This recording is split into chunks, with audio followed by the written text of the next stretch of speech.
আসসালামু আলাইকুম। অভিভাবক ভাবনার দ্বিতীয় পর্বে আপনাদের সবাইকে স্বাগতম। আপনি যদি একজন গার্ডিয়ান হন এবং আপনার যদি একজন সন্তান থাকে তাহলে অবশ্যই এই ভিডিওটা দেখবেন। এই ভিডিওতে আমরা সন্তান এবং গার্ডিয়ানদের উদ্দেশ্যে কিছু গাইডলাইন প্রোভাইড করি। সো আজকের এই ভিডিওর আলোচ্য বিষয় হলো আপনার সন্তান যদি খারাপ রেজাল্ট করে তাহলে আপনি কি করবেন। সো প্রিভিয়াস জেনারেশনের অনেকে আপনাকে বলবে যে কঠিন মাইর দিতে হবে, ফাটাই দিতে হবে। আমাদের জেনারেশনের অনেকে আপনাকে বলবে না না, বাচ্চাদের গায়ে হাত দেওয়া যাবে না। আমি দুই পদ্ধতির এক পদ্ধতিও নাই, আমি একটা মিডিয়াম পন্থা আপনাদেরকে আজকে শিখাই ফ্রম মাই এক্সপিরিয়েন্স। আমি একজন টিচার, আমি একজন মেন্টর, আমি 5-6 বছর ধরে প্রায় লাখ লাখ শিক্ষার্থীকে গাইডিং করছি। তো সেখান থেকে আমি আপনাদের সন্তান হিসেবে একটু সাজেশন শেয়ার করতে চাই আপনাদের সাথে। প্রথমত, যখন আপনার সন্তান খারাপ রেজাল্ট করে, আপনাদের জেনারেশনাল ট্রমা যেটা আপনার বাপ আপনার সাথে করছে, তার বাপ তার সাথে করছে, আপনার বেসিক ইনস্টিংক্ট থাকে যে একেবারে কঠিন মায়ের, এটা একটা ব্যাপার থাকে। আরেক দল বাপ মা যেটা করেন, কিছুই বলেন না, যে খারাপ রেজাল্ট করছে, আরে সমস্যা নাই, হয়ে যাবে। দুই ক্ষেত্রেই সন্তানের এটা কোনো প্রকার কোনো কাজে লাগে না। অর্থাৎ আপনি যদি তাকে কঠিন মাইর দেন, একটা পর্যায়ে আপনি ধরেন ক্লাস 6-এ মারলেন, 7-এ মারলেন, এটা 10-এর বেটাকে কেমনে মারবেন? ততদিনে তো ছেলে মেয়ে বড় হয়ে গেছে। একটা ইন্টারের ছেলেকে কিভাবে মারবেন? একটা ভার্সিটির ছেলেকে কেমনে মারবেন? মারতে পারবেন না। অর্থাৎ মায়ের বা গালিগালাজ একটা সার্টেন টাইমের পরে এমন ট্রমাটাইজড হয়ে যায় যে ওর ব্রেন ওই ট্রমাটার একসেপ্ট করে না। অর্থাৎ আপনি তাকে গালিগালাজ করতে করতে করতে করতে ওর কাছে একটা নর্মালাইজ হয়ে যায়। এটা একটা বাজে অপশন। এবং এই ক্ষেত্রে অনেক সন্তান আছে যারা এই ট্রমা থেকে অ্যাগ্রেসিভ হয়ে যায়, প্রচুর মার খেয়েছে এবং ও অ্যাগ্রেসিভ হয়ে গেছে। অনেকে আছে পিটিএসডিতে ভুগে, যেমনই মায়ের দিচ্ছেন তারে যে তার মাথায় মানসিক সমস্যা দেখা দিচ্ছে। সো এই যে জেনারেশনাল ট্রমার যে কালচারটা, মায়ের ব্যাপারটা এত এক্সট্রিমে নেওয়া যাবে না। মারবেন না কেন, গালি দিবেন না কেন? অবশ্যই দিবেন, আপনার তাকে শাসন করার পূর্ণ অধিকার আছে।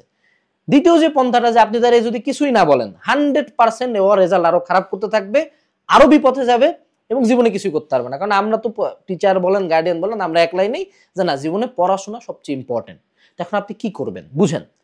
প্রথম যখন আপনার সন্তান খারাপ রেজাল্ট করে, ফার্স্ট অফ অল নর্মালি একদম ঠান্ডা ভয়েসে তার সাথে যায় বসেন টেবিলে, সে যাতে আপনারা ভয় না পায়, সিম্পলি তার অ্যাজ এ ফ্রেন্ডের মতো তাকে জিজ্ঞেস করেন, বাবা বা মা তুমি খারাপ রেজাল্ট কেন করলা? বি অনেস্ট উইথ মি, আমার সাথে একদম মন থেকে সত্য কথা বলো। আপনি তার রুট কজটা আগে শুনেন। মেজরিটি স্টুডেন্টদের খারাপ রেজাল্টের কিছু কারণ থাকে। হইতে পারে সে সোশ্যাল মিডিয়াতে অ্যাডিক্টেড, হইতে পারে তার হেলথ ইস্যুস আছে, হইতে পারে আপনি তাকে যে টিচার দিচ্ছেন সেটা সে বুঝে নাই, হইতে পারে সে সময় কম পাইছে, হইতে পারে তার পরীক্ষার কোশ্চেন হয়েছে কঠিন, হইতে পারে কোনো টিচার তাকে ইচ্ছা করে নাম্বার কম দিছে, হইতে পারে সে অন্য কোনো একটা বিপথে, হইতে পারে সে কোনো অ্যাডিকশনে ভুগতেছে, আপনার সামনে তো সে স্বীকার করতে পারতেছে না। বাট এখন যখন আপনি জিজ্ঞেস করবেন সে বলবে। হইতে পারে আপনার যে গাইড বই দিয়েছেন সেটা সে বুঝে নেয়, হইতে পারে অনলাইনে পড়ে তার হচ্ছে না, হইতে পারে অফলাইনে পড়ে তার হচ্ছে না, হইতে পারে তার আরো বেশি টিচার লাগবে। There can be thousands of reasons.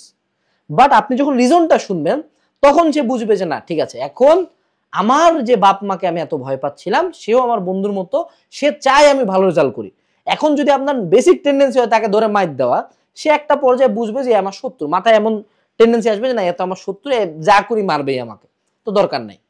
কিন্তু যখন আপনি তার কাছে বন্ধুর মতো আগাবেন, তখন আমাদের মধ্যে, মানে আমি তো অ্যাজ এ সন্তান ছিলাম, আমাদের মধ্যে একটা জিনিস কাজ করে যে আল্লাহ, এই লোকটা আমার জন্য এত স্যাক্রিফাইস করছে, এই মানুষগুলো আমার জন্য এত কিছু করতেছে, আমিও তাদের জন্য কিছু একটা করি, আমিও তাদের সাথে প্রবলেমটা শেয়ার করি, একসাথে সলিউশনটা করি।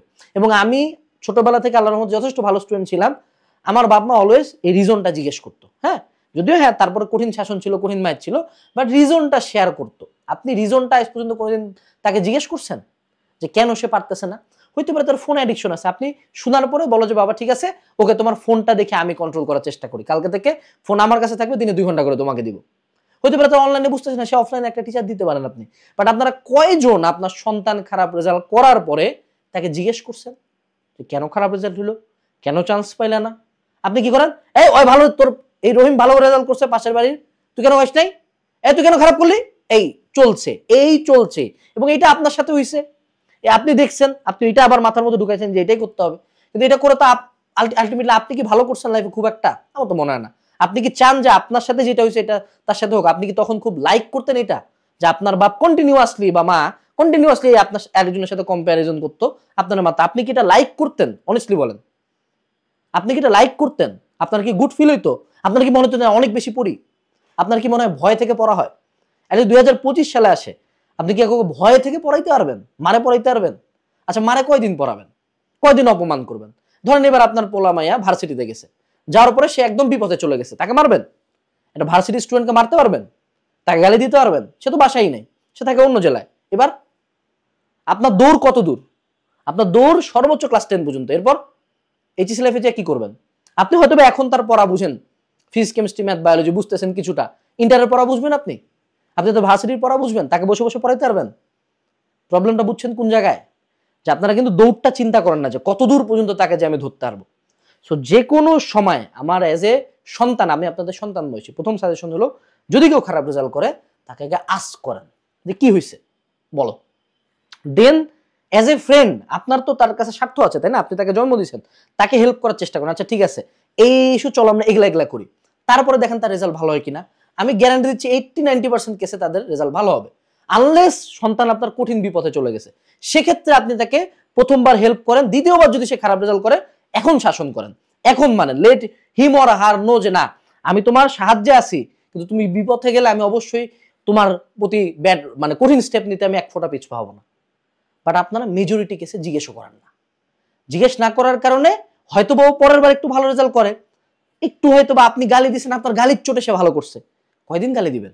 যেদিন আপনি গালি দেওয়ার জন্য থাকবেন না সেদিন, যে এক্সাম আপনি বুঝবেন না সেবার, যে সময় সে আপনার চোখের সামনে পড়বে না। ধরেন এরকম অনেকে আছে, বাপ মা ঝাড়ি দিয়ে দিয়ে দিয়ে দিতে আপনি ঢাকায় তাকে অ্যাডমিশন কোচিং করতে পাঠাইছেন ফার্ম গেটে, আপনি নাই, এখন এখন সে দিনের পর দিন পড়তেছেন, আপনি কি করবেন? বুঝতেছেন? সো যারা ভালো স্টুডেন্ট, যে সকল স্টুডেন্টরা খুবই মেরিটোরিয়াস এবং যারা বিভিন্ন জায়গায় চান্স পায়, তাদের বাবা মা হয় হলো সাপোর্টিভ। তাদের বাবা মা তাদের পড়াশোনা সম্বন্ধে বুঝুক না বুঝুক, তারা তাদের বাবা মার সাথে কানেক্টেড হয়ে পড়ে, যে মা আমি পড়তেছি, মা আমি এইটা করতে চাই, বাবা আমি এটা করতে চাই, বাবা আমি ওইটা করতে চাই, আমি এই প্রবলেমটা ফেস করতেছি, চলো এটা করেন। আপনি দেখবেন প্রত্যেকটা টপার স্টুডেন্টের যখনই কোনো সাক্ষাৎকার দিতে আসে বাবা মা পাশে থাকে, হয়তো বাবা মা রিকশাওয়ালা, অত শিক্ষিতও না, তাও পাশে থাকে। কেন? কারণ ওই সন্তানটার সাথে তার সম্পর্কটা এরকম, যে বাবা আমার এই বইটা লাগবে, হয়তো রিকশাওয়ালা বাবা বুঝেও নাই, দোকান থেকে যেমনি হোক একটা পুরাতন বই আনে দিছে, তখন সন্তানটার মনে একটা ভালো লাগা কাজ করে যে না ইনারা তো আমার জন্য অনেক করতেছে, আমিও এনাদের জন্য দৌড়াই। আপনারা বুঝছেন আমার অনুরোধটা কোন জায়গায়? যে আপনি একটা বার আপনার সন্তানের সাইডটা শুনেন, আপনি দেখবেন a lot of things will change.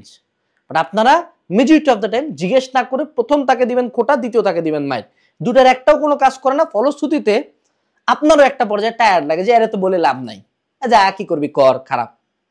So both সাইডেই তারা ক্ষতিগ্রস্ত হয়, আপনিও ক্ষতিগ্রস্ত হচ্ছেন, অ্যাজ এ সন্তান সেও ক্ষতিগ্রস্ত হচ্ছে। সো এইটুকুই ছিল দ্বিতীয় পর্বতে। আপনি যদি একজন গার্ডিয়ান হন এবং আমাদের আরো কন্টেন্ট চান, এই ভিডিওর সাথে একটা গুগল ফর্ম দেওয়া আছে, অবশ্যই ফিল আপ করে ফেলবেন। এবং আমার কথাবার্তা বা আচরণে যদি আপনার কোনো কারণে মনক্ষুণ্ণ হন, আমি হাত জোর ক্ষমা প্রার্থী। আসসালামু আলাইকুম, টাটা।